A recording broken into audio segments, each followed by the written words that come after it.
I'm Leo Sidran with The Art of the Story.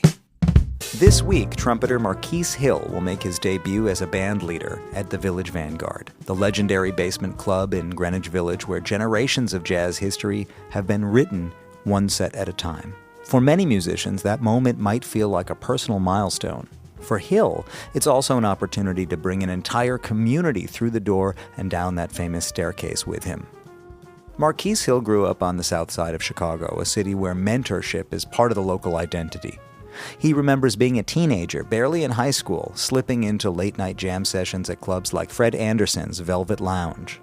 Older musicians noticed how serious he was about the music and took him under their wing. He told me the story. And Chicago's the type of city, when the elders and the mentors, they see that, one of the youngsters, they're really into this thing, let's grab them up right away. Those mentors included figures like Ernest Dawkins, Ari Brown, and Vaughn Freeman, musicians who embodied Chicago's unique musical culture with a deep respect for tradition and a fearless embrace of experimentation. In Chicago, you might hear bebop, blues, gospel, hip-hop, and free improvisation all colliding on the same bandstand, or at least on the same street. Hill says that openness shaped his musical philosophy. I'm at a point now when I sit down to compose, I'm not necessarily putting myself in the space of, I want to compose a jazz tune right now. Okay, cool. I want to compose a hip-hop based tune. Okay, now I want to compose a kind of a blues-centered. I erase all of those genre boundaries and I just sit down and create, and all of those elements eventually come out in the music because I realize that they're one. And I've always kind of had that mentality. You can hear that approach on his recent project, Beautifulism, which Hill describes less as an album than a conceptual tape, which is built around the idea of not knowing. Kind of the theme, one of the themes of the project is surrender. In making this music, I wanted to stay in that space. I didn't want to overanalyze. I wanted the music to be what it wanted to be. Like, this is what it is. I surrendered to this. This is the music.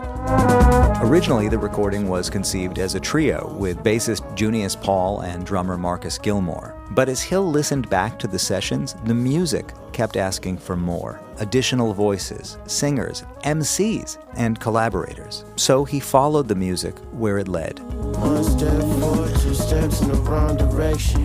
My mom told me people surround us, it's all perception. The instinct to treat music as a collective process runs through much of Hill's work.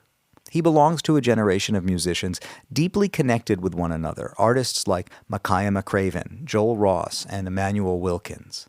Hill sees that spirit of collaboration as something he inherited from Chicago's musical culture. I call it a family band. You're bringing your family with you. The cats you came up with playing with, the cats that you have this vulnerable connection with on stage. You want to play with those types of musicians.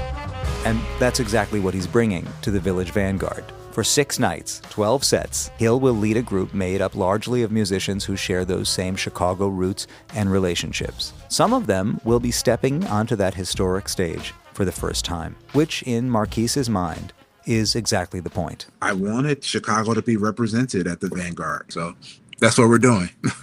Throughout the history of jazz, cities have always had their own sound. And for Marquis Hill, Chicago is the sound he carries with him, a city where the tradition is passed not only hand to hand, but also carried on the big shoulders of those who came before. I'm Leo Sidran, WBGO News.